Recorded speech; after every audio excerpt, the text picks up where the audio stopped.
आचार्य विष्णुगुप्त, आप अपनी जननी के साथ द्रोह कर रहे हैं। पाटलिपुत्र मेरी मातृभूमि नहीं है और नहीं है वह तक्षशिला, नहीं है वह मगध और नहीं है वह गांधार। हिमालय से माँ के गर्भ के साथ साथ एक संस्कृति के गर्भ से भी जन्म लेता है, और जिस संस्कृति के गर्भ से मैंने जन्म लिया है उसका नाम है भारतीय। जिस धरा पर मैंने जन्म लिया है उसका नाम है भारतवर्ष। मित्रों, जब मैंने पहली बार लोगों से कहा कि मेरा पूरा का पूरा नगर लकड़ी का होगा, उसके पहले जो भी लोग आर्ट डायरेक्शन में काम कर रहे थे उनके घर आपने देखे होंगे हरे दिख रहे हैं, गुलाबी दिख रहे हैं। वो पहला निर्णय था कि नहीं, हम एक पॉलिश्ड ब्राउन कलर जैसे पूरा का पूरा एक नगर उस समय का हो सकता है, नीतीश राज है। तो वो एक फैसला था कि मुझे एक ऐसा अनुभव, एक ऐसा एक्सपीरियंस क्रिएट करना है जो आपकी एक्सपीरियंस का हिस्सा नहीं। मित्रों, वो ये था कि मेरे मन में भी पाटलिपुत्र की कल्पना फतेहपुर शेखावटी का एक गांव,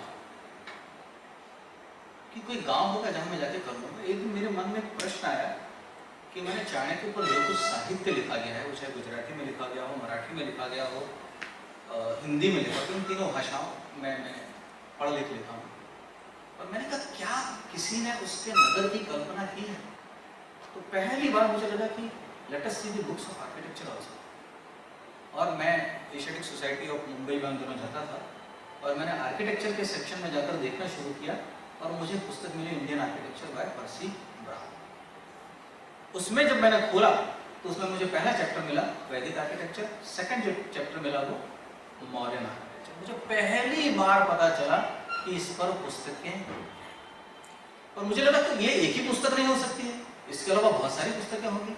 तो मुझे पता चला town planning in ancient India, B B Dutt, Vinod Bihari Dutt. फिर मुझे पता चला और पुस्तक है ancient Indian villages, towns and secular buildings and towns in ancient India by Amita रे।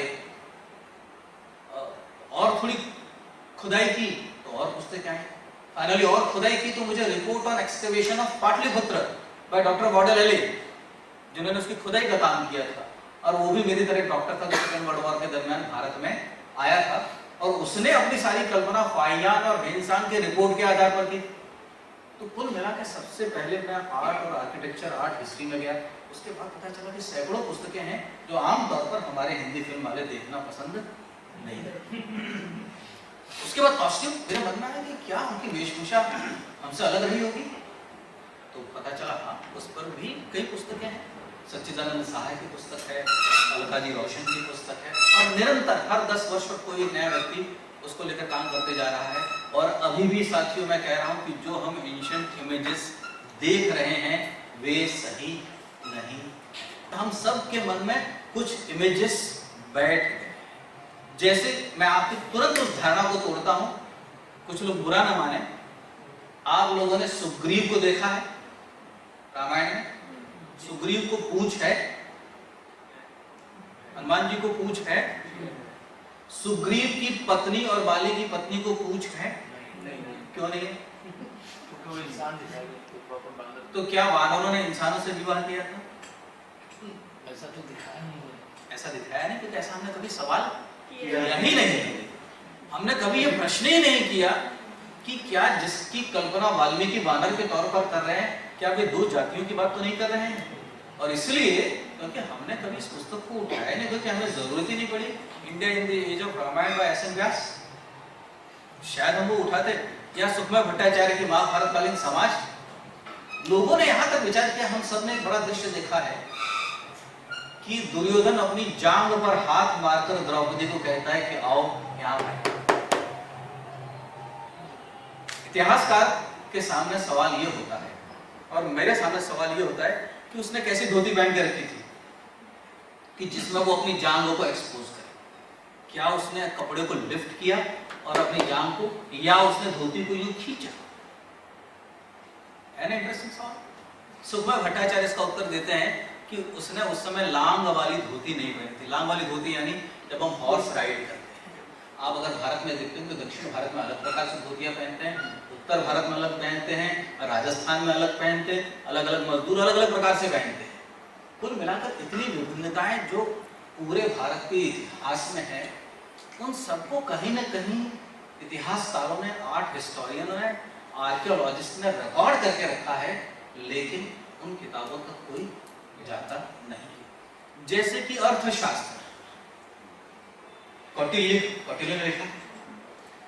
एक सुनील, कहाँ हाथ ऊपर करो, हाँ सुनील, ये हमारे मित्र बचपन के, चेन्नई कॉलेज में तुम थे, वहां की लाइब्रेरी से जब मैंने ये पुस्तक निकाली मित्रों, तो आपको जानकर हैरानी होगी कि वो पुस्तक जब से कॉलेज बनी है और जिस दिन तक मैंने निकाली है उसके पहले किसी ने भी इशू नहीं किया। तो एक सज्जन ने पूछा कि ये क्या है, क्या बना रहा है, गलियों में मटके रखते हैं, गलियों में मटका रखता है क्या? प्याऊ एक हो सकता है, प्याऊ भी मैंने देखा है, और बड़े बड़े मटके नहीं, इतने बड़े बड़े मटके। तो बाद में मुझे किसी पत्रकार ने कहा कि दूरदर्शन पर एक पत्र आया, इसका उत्तर दीजिए। तो मैंने कहा कि आप लोगों ने अर्थशास्त्र पढ़ा होता तो आपको पता चलता कि पूरा नगर लकड़ी का बना हुआ था। ये उनका अपना आग से लड़ने की व्यवस्था थी। हर घर 5 मटके पानी से भरे हुए कंट्रीब्यूट करता था। जो उस घर के बाहर रहते थे, एक सीढ़ी रहती थी। क्यों सीढ़ी रहती थी? ताकि कहीं ऊंचाई पे पहुंचा तब आप सीढ़ियां न ढूंढें। घास काटने का औजार होता था, वो छत पे रखा होता था कि जहां कहीं आग लगी आप तुरंत पहले उसको तोड़े। और उसके पहले बिंबिसार ने यह नियम बना दिया था कि वो सम्राट भी क्यों ना हो, वो राजा भी क्यों ना हो, कितना बड़ा भी अधिकारी क्यों ना हो, जहां आग लगे आप पहले आग को मिटाने के लिए दौड़। जब मैंने अर्थशास्त्र में ये पढ़ा कि एक घर को 5 मटके, तो मैंने कहा वो गलियां कितनी सुंदर लग सकती हैं कि जिन गलियों में आप चारों ओर मटके ही मटके देख रहे। पूरे घर किस प्रकार से होने चाहिए उसका वर्णन अर्थशास्त्र में है। गलियां कैसी होनी चाहिए उसका वर्णन है। 2 घरों के बीच में कितना अंतर होना चाहिए उसका वर्णन है। आप जिन वस्तुओं की कल्पना कर सकते हैं और जिनकी कल्पना नहीं भी कर सकते हैं उनका वर्णन कौटिल्य अर्थशास्त्र में। जो प्रश्न है कि क्या ये मेरी कल्पना का आधार था?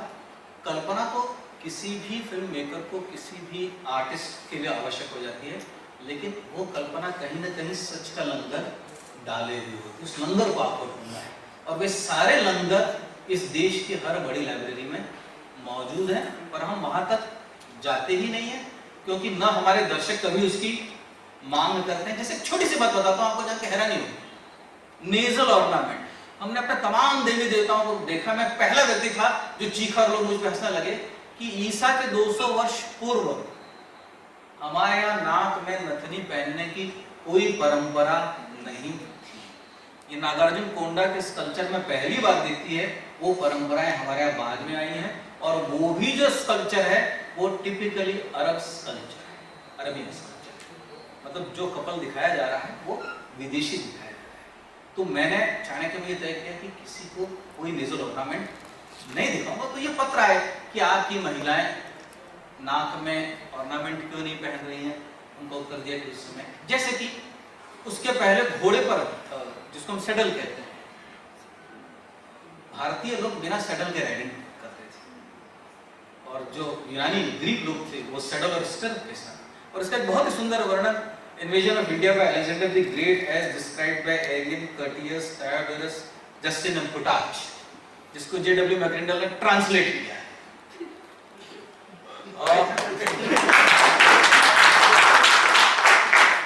अलेक्जेंडर एक समय युद्ध करते करते उसका पैर स्टिर्प में फंस गया और वो घोड़े से गिर गया, और तब उसके मन में विचार आया कि ये हिंदुस्तानी कितने बुद्धिमान है, ये घोड़े पर जिन नहीं लगाते, स्टिर्प नहीं रखते, इसलिए इनका पैर फंसने का कोई संभावना ही नहीं है। And I noted my point, boss saddle भारतीय इस्तेमाल नहीं करते थे, हम कंबल का इस्तेमाल करते थे। इसलिए कि महाभारत के युद्ध में शाम को जब लोग चक्कर लगाते हैं तो पूरे युद्ध के मैदान में आप चारों ओर कंबल या इस तरह की चीजें पड़ी हुई देखते हैं। वे कंबल कहाँ से आए? घोड़ों से जो गिर गए थे। साथियों, मुझे यहाँ ये कहने में कोई दुख नहीं हो रहा है कि इतने वर्ष काम करने के बाद यदि मुझे चाणक्य फिर से बनाने को कहा जाए तो मैं दूसरी तरह से बनाऊंगा। फिर से यदि मुझे पिंजर बनाने को कहा जाए तो मैं दूसरी तरह से बनाऊंगा। उसका कारण ये है कि इतने वर्षों के बाद जो मेरी अपनी हताशा है कि इतना सब कुछ होने के बावजूद भी हम लोग वहां तक नहीं पहुंच पा रहे हैं, उसका सीधा सा एक कारण ये बताता हूँ कि ये वो देश है जहाँ इस देश के महानायक की विधि अगर आप देख लें तो आपको लगता है ये घोंसला सर पर क्यों रखा गया।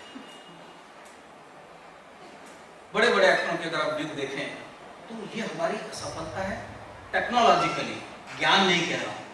जो हमारे पास उपकरण और हथियार होने चाहिए वे हमारे पास नहीं है, और उससे ज्यादा हमारे पास पैशन नहीं है। लोग कहते चलता है ना, लोग देख रहे हैं ना।